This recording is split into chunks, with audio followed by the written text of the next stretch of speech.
hướng mắt về màn hình và cùng đếm ngược từ 10 đến 1 để chúng ta chào đón năm mới năm 2019 nhé.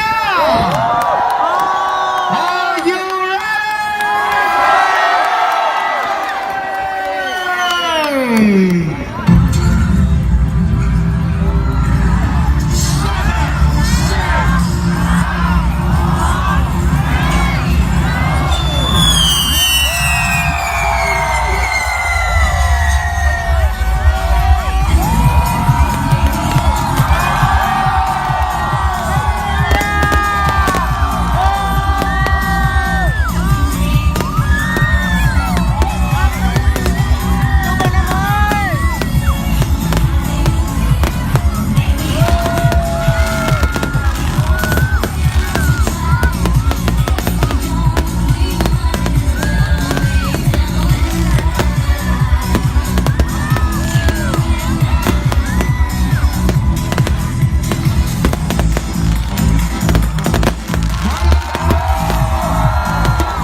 Xin được cảm ơn tất cả quý vị đã cùng đến đây tại buổi trường Lâm Viên ngày hôm nay.